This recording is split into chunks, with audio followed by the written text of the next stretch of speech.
بسم اللہ الرحمن الرحیم۔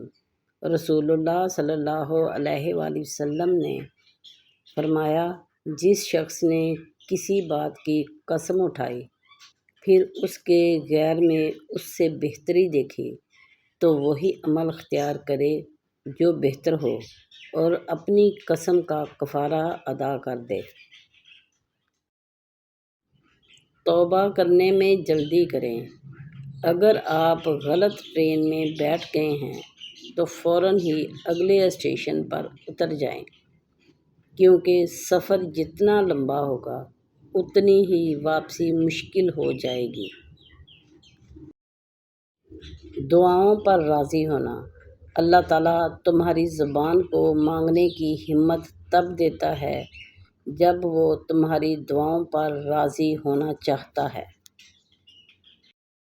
رسول اللہ صلی اللہ علیہ وآلہ وسلم نے ارشاد فرمایا، اللہ تعالیٰ فرماتے ہیں، میرے ذکر کے لیے وقت نکالو، میں تمہارے کام میں برکت عطا کروں گا، ورنہ دنیاوی کاموں کی کثرت تم پر اس قدر مسلط کر دوں گا کہ تمہیں فرصت ہی نہ ہوگی اور سکون سے محروم رہو گے۔ حدیث نبوی صلی اللہ علیہ وآلہ وسلم۔ رسول اللہ صلی اللہ علیہ وآلہ وسلم نے ارشاد فرمایا، ایک دوسرے سے حسد نہ کرو، ایک دوسرے سے بغض نہ رکھو، ایک دوسرے سے قطع تعلق نہ کرو اور اللہ کے بندے ایک دوسرے کے بھائی بن کر رہو۔ اے اللہ پاک، مانگ تو میری تھی مگر امانت تیری تھی، سو تیری طرف لوٹ گئی ہے۔ بس اب تجھ سے ایک ہی دعا ہے، اسے جنت کا مہمان بنانا، آمین۔ اور لوگوں سے غرور کے ساتھ اپنا رخ نہ پھیر اور زمین پر اکڑ کر مت چل، بے شک اللہ تعالیٰ ہر متکبر اترا کر چلنے والے کو پسند نہیں فرماتا، یعنی ناپسند فرماتا ہے۔ دعائیں جیت جاتی ہیں، نصیب ہار جاتا ہے، اور دعائیں جیت جاتی ہیں، بس تم یقین سے مانگنا اور مایوس نہ ہونا، کیونکہ مایوسی تو کفر ہے۔ رسول اللہ صلی اللہ علیہ وآلہ وسلم نے ارشاد فرمایا، خیرات کو مت روکو، ورنہ تمہارا رزق بھی روک دیا جائے گا۔ اگر پتھروں کو بھی سلیقے سے جوڑا جائے تو احساس محبت ان میں بھی نظر آتا ہے۔ ربی انصرنی، اے میرے رب، اے میرے پروردگار، تو میری مدد فرما، آمین۔ اگر تم استغفار کرو گے تو اللہ تعالیٰ آسمان سے لگاتار تم پر برکتوں بھری بارش برسائے گا۔ اللہ تعالیٰ ہر طرح کے مال و دولت سے تمہیں قوت بخشے گا۔ اللہ تعالیٰ تمہیں بکثرت اولاد عطا فرمائے گا، اور اللہ تعالیٰ تمہیں نعمتوں بھرے باغات دے گا اور ان کی سیرابی کے لیے نہریں جاری فرما دے گا۔ کہتے ہیں کہ 40 لوگ مل کر آمین بولیں تو دعا قبول ہو جاتی ہے۔ اللہ ہم سب کی دلی مرادیں پوری فرمائے، آمین۔ ہر شخص پر اعتبار نہ کریں اور کسی سے مذاق بھی نہ کیا کریں، کیونکہ بہت سے کم ظرف اس دنیا میں موجود ہیں، اس لیے کم ظرفوں کو ان کی اوقات میں رکھیں۔ کیا وہ اس بات پر قادر نہیں کہ مردوں کو پھر سے زندہ کر دے؟ آخرت کی تیاری کرتے رہیں۔ قیامت کا منظر کچھ یوں ہوگا، اس دن کا شر ہر طرف پھیلا ہوگا، وہ دن نہایت تلخ دن ہوگا، بہت خوف اور گھبراہٹ کا عالم ہوگا۔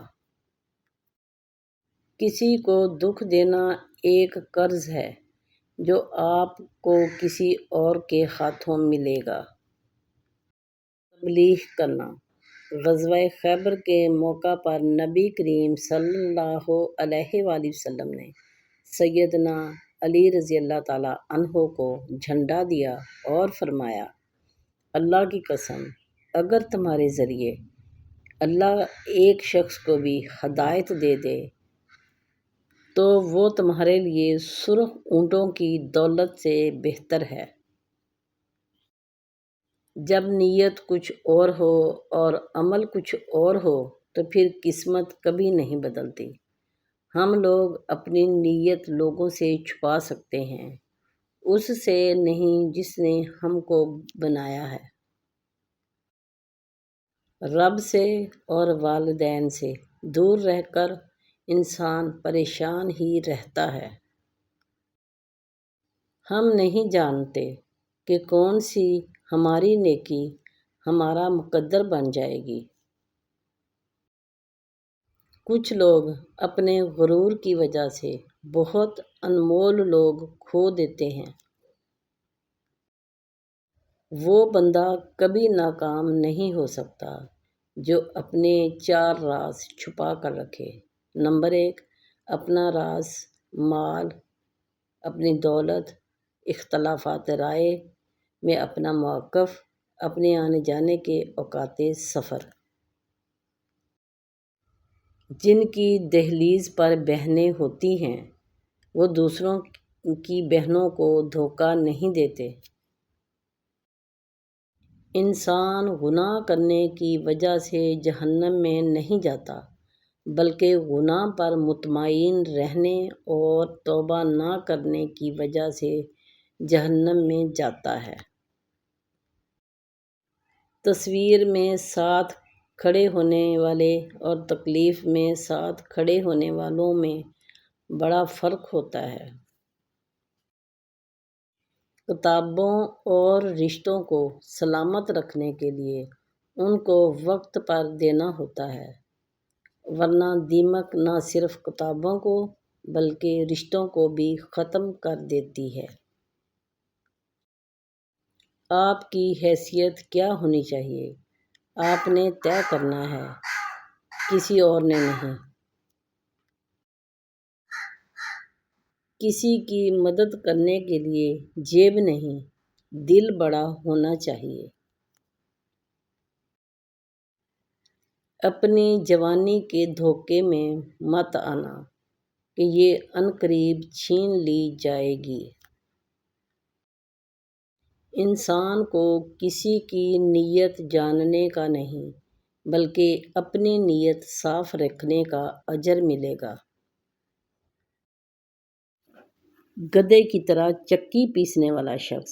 رسول اللہ صلی اللہ علیہ وآلہ وسلم نے ارشاد فرمایا، ایک شخص کو قیامت کے دن لایا جائے گا اور اسے آگ میں ڈال دیا جائے گا، پھر وہ اس میں اس طرح چکی پیسے گا جیسے گدھا پیستا ہے، پھر دوزخ کے لوگ اس کے چاروں طرف جمع ہو جائیں گے اور کہیں گے، اے فلاں، کیا تم نیکیوں کا حکم کرتے اور برائیوں سے روکا نہیں کرتے تھے؟ وہ شخص کہے گا کہ میں اچھی بات کے لیے کہتا تو ضرور تھا لیکن خود نہیں کرتا تھا، اور بری بات سے روکتا بھی تھا لیکن خود برائی کرتا تھا۔ اللہ تعالیٰ ہمیں ہدایت دے، اللہ تعالیٰ ہمیں صحیح رستے پر چلنے کی توفیق عطا فرمائے۔ آمین ثم آمین۔ میرے پیارے بہن بھائیوں، آپ کو آج کی ویڈیو کیسی لگی؟ ویڈیو اچھی لگی ہو تو ویڈیو کو لائک کر دیجئے، چینل کو سبسکرائب کیجئے اور ویڈیو کو اپنے رشتہ داروں، بہن بھائیوں، عزیز و اقارب میں شیئر کیجئے اور ایک پیارا سا، اچھا سا، خوبصورت سا کمنٹ بھی کیجئے۔ شکریہ۔ اللہ حافظ۔